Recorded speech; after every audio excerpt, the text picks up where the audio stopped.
आज हम लोग सीखेंगे कि किसी पार्टिकल का एंगुलर मोमेंटम कैसे निकाला जाता है। उसके लिए सपोज करो कि ये हमारे पास एक पॉइंट है, ये अपने रेफरेंस फ्रेम में फिक्स्ड है, इसको हम लोग ओरिजिन कहेंगे। और यहाँ पे एक पार्टिकल है जिसका मास है मान लो m, और ये इस डायरेक्शन में v के वेलोसिटी से मूव कर रहा है। अब इस मोमेंट पर इस पार्टिकल का पोजीशन बेसिकली हम एक वेक्टर से देते हैं जो ओरिजिन को इसके लोकेशन से ज्वाइन करता है, और इसको हम लोग कहते हैं पोजीशन वेक्टर। किसका? इस पॉइंट का। किसके अबाउट? ओ के अबाउट, है ना। तो आर तुम्हारा क्या हो गया? आर तुम्हारा हो गया पोजीशन वेक्टर। ये हो गया पोजीशन वेक्टर। उसके बाद अब हम डिफाइन करते हैं एंगुलर मोमेंटम। एंगुलर मोमेंटम किसका? Of particle. किसके about? About origin O is vector L equals to R cross P. अब आप कहेंगे कि यहाँ पे आपने कहीं पी लिखा नहीं, पी है क्या? तो बेटा पी जो है वो लीनियर मोमेंटम है, हम लोग अच्छी तरीके से जानते हैं, पहले हम लोगों ने इसको पढ़ रखा है। और लीनियर मोमेंटम का जो फार्मूला होता है वो होता है vector P equals to M vector भी। अब समझो जरा यहाँ पर, क्योंकि एम मास है वो कभी भी नेगेटिव नहीं हो सकता। इसका मतलब ये हो गया कि जो डायरेक्शन आपके पी का है वही डायरेक्शन आपके वी का भी है ना, इन दोनों का सेम डायरेक्शन हो गया। एक बात यहाँ से क्लियर हो गई। दूसरी बात ये है कि अगर मैं P की वैल्यू यहाँ पे रख दूंगा तो मेरा आ जाएगा R क्रॉस एम वी। और आप जानते हैं कि चूंकि ये कांस्टेंट है इसको मैं बाहर ले सकता हूँ, तो मैंने इसको बाहर ले लिया। तो दूसरा जो फार्मूला हो गया वो कुछ इस टाइप से बन गया मेरे पास। तो एक फार्मूला ये है, दूसरा फार्मूला ये है। आपने क्या देख लिया? आपने देख लिया कि एक पॉइंट मास जो अपने ओरिजिन से आर के पोजीशन पर है उसका एंगुलर मोमेंटम ओरिजिन के अबाउट का फार्मूला ये होता है। अब यह यहाँ पे कुछ नोट करने वाली बात है। पहला पॉइंट, नोट नंबर 1, यहाँ पे स्पष्ट है कि जो आपका एल है, मतलब जो एंगुलर मोमेंटम है, वो वेक्टर आर और वेक्टर पी का क्रॉस प्रोडक्ट है। और दो वेक्टर का क्रॉस प्रोडक्ट खुद ही एक वेक्टर होता है। तो हम लोग यहाँ पे ये लिख सकते हैं कि वेक्टर एल, है ना। अच्छा, अब अगर ये वेक्टर है तो इसका मैग्नीट्यूड भी होगा, इसका डायरेक्शन भी होगा। तो सबसे पहले हम लोग चलते हैं इसके मैग्नीट्यूड के लिए। अच्छा, इस वेक्टर के मैग्नीट्यूड को सिंपली हम ऐसे एल से दिखाएंगे, और मैग्नीट्यूड जो हो जाएगा वो हो जाएगा आर पी साइन थीटा। अब सवाल ये है कि ये थीटा कौन सी बला है? थीटा को देखिए समझा जाए पहले। तो हमने क्या किया है, अपने पुराने पिक्चर में वापस आते हैं हम। अब मैं ये जो पोजीशन वेक्टर आर है, क्योंकि जितना भी वेक्टर हम लोग पढ़ते हैं वो सब के सब फ्री वेक्टर्स हैं, मतलब कि इनको हम इनके डायरेक्शन को मतलब इंटैक्ट रखते हुए इनको शिफ्ट कर सकते हैं। तो अगर मैं इसको ऐसे शिफ्ट कर दूं मान लो, तो ये जो एंगल बना, ये एंगल हो गया तुम्हारे वेक्टर भी और आर का, आर के बीच का एंगल, या कहिए पी और आर के बीच का एंगल, क्योंकि भी और पी दोनों का डायरेक्शन अभी हमने देखा है कि सेम है। तो यहाँ पे मैं ये लिखूँगा कि जो थीटा है this is angle between vector R and vector P, या फिर कहिए between vector R and vector भी। ठीक है। डायरेक्शन के लिए थोड़ा सा आपको वेक्टर के क्रॉस प्रोडक्ट में दोबारा जाना पड़ेगा। अगर आपका वो फंडा क्लियर नहीं है, आप भूल चुके हैं, तो उसको एक बार जा कर के दोबारा रिवाइज कर लेना है। देखो इसमें हम क्या करते हैं, अगर हमको वेक्टर एल का डायरेक्शन देखना है तो मैं अपने राइट हैंड के चारों उंगली को पहले वेक्टर आर के अलोंग ऐसे रखता हूँ, और इसके बाद इन चारों उंगली को दूसरा जो वेक्टर है उसकी तरफ ऐसे टर्न करता हूँ through the angle theta between them. अब ऐसा करने से हमारे थंब का जो डायरेक्शन होगा वो डायरेक्शन हो जाएगा वेक्टर एल का, और इसी रूल को हम लोग कहते हैं राइट हैंड थंब रूल।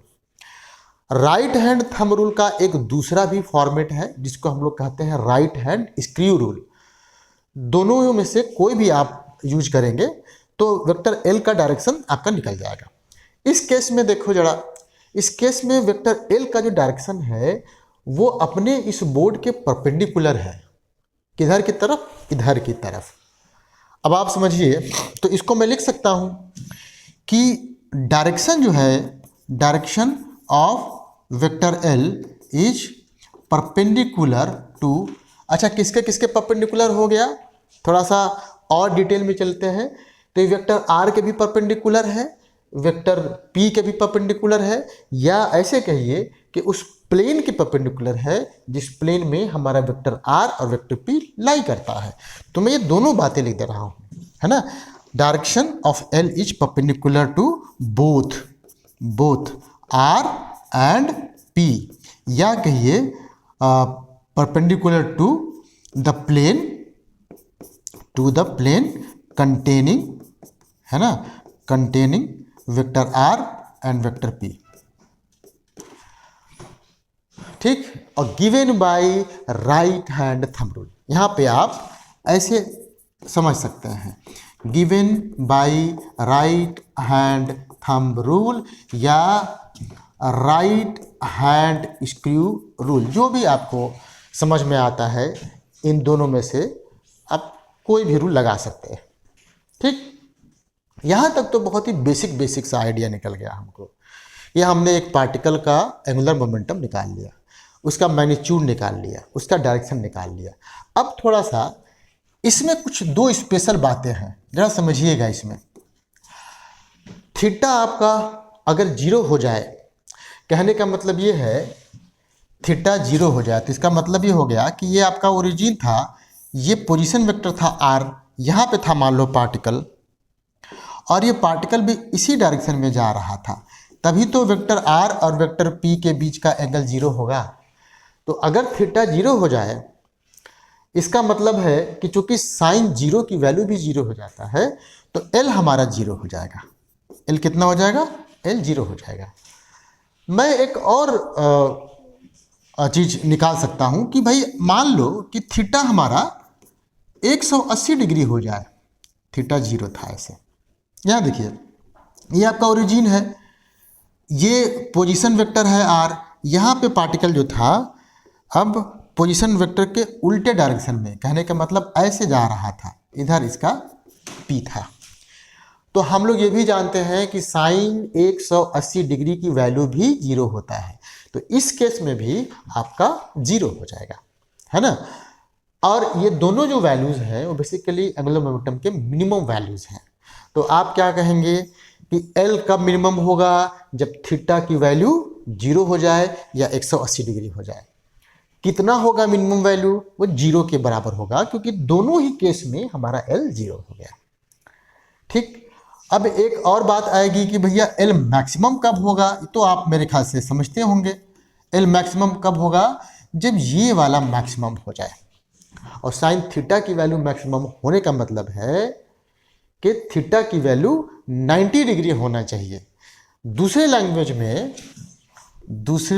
में मैं ऐसे कहूँ कि ये मेरा ओरिजिन था और ये पोजीशन वेक्टर है, मान लो यहाँ पे जो पार्टिकल है पोजीशन वेक्टर के परपेंडिकुलरली इस डायरेक्शन में मूव कर रहा है। तो यहाँ पर अपने पार्टिकल का ओरिजिन के अबाउट जो एंगुलर मोमेंटम हो गया वो मैक्सिमम वैल्यू वाला हो गया। ठीक, ये भी देखिए बेसिक सा है। अब जनरली जो क्वेश्चन आएंगे वो या तो कैलकुलेशन बेस्ड होंगे, कहने का मतलब कि आर वेक्टर दिया होगा आपको, पी दिया होगा या भी या एफ दिया होगा, और क्रॉस प्रोडक्ट करके एल की वैल्यू निकालनी होगी, या फिर एक डायग्राम बेस्ड क्वेश्चन आ सकता है। तो डायग्राम बेस्ड क्वेश्चन के लिए थोड़ा सा हम एक बात और आपको बताते हैं। देखिए, अब जैसे मान लो कि मेरे पास ऐसे दिया हुआ है, ये है ओरिजिन, ये है पोजीशन वेक्टर आर, और यहाँ पे इधर है आपका P। हम लोग अभी देखे हैं कि अगर मैं इसको थोड़ा आगे बढ़ाता तो ये वाला एंगल हो जाता थीटा, और ये थीटा R और वेक्टर P के बीच का एंगल है। अब अगर आप थोड़ा सा फार्मूले पे चलें तो आपने देखा कि जो मैग्नीट्यूड है एंगुलर मोमेंटम का वो होता है आर पी साइन थीटा।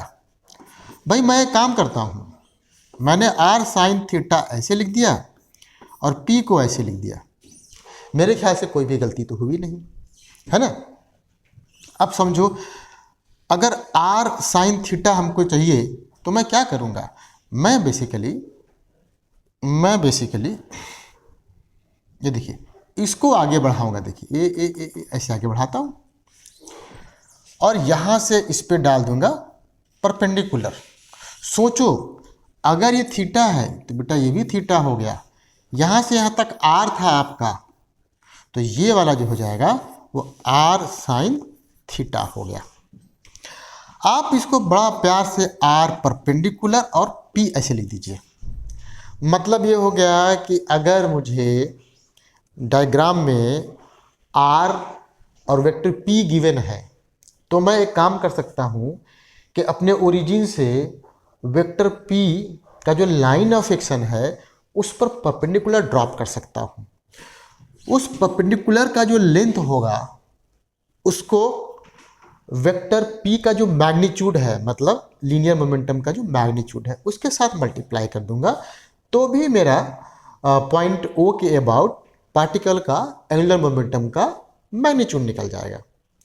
अब कोई कह सकता है कि सर इसको दूसरे तरीके से बताइए, तो देखिए ये भी हो सकता है ना। ये क्या हो गया कि अभी जैसे हमने कहा था कि ये हमारा ओरिजिन है, ये मान लीजिए पोजीशन वेक्टर है पार्टिकल का, और ऐसे पार्टिकल p के लीनियर वेलोसिटी से ऐसे जा रहा है, और एज यूजुअल हम लोग थोड़ा सा आगे बढ़ाएंगे इसको कहेंगे थीटा, है ना। तो भाई L इक्वल्स टू हमने देखा था आर पी साइन थीटा, अब की बार मैंने P साइन थीटा कर दिया ऐसे एक ब्रैकेट में और R को बाहर कर दिया ऐसे, है ना।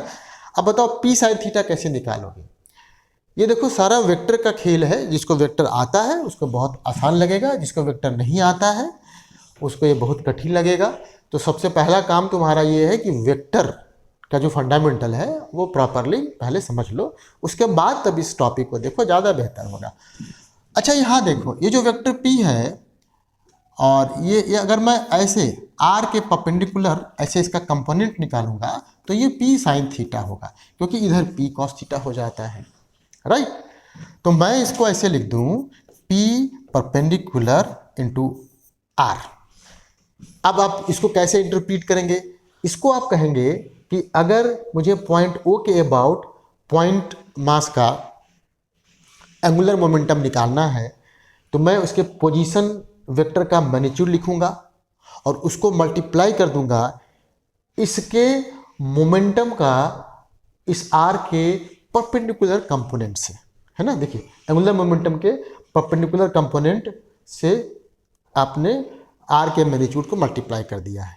तो जब भी ग्राफ टाइप का क्वेश्चन आए, मतलब कि डायग्राम टाइप का क्वेश्चन आए, तो आप इस चीज़ को यूज कर सकते हैं, ठीक। अब यहाँ तक तो हमारे लिए बहुत आसान सा था। अब हम लोग थोड़ा सा पढ़ेंगे सुपर पोजिशन प्रिंसिपल। देखो हमने अभी केवल एक पॉइंट मास का एंगुलर मोमेंटम निकाल लिया, है ना।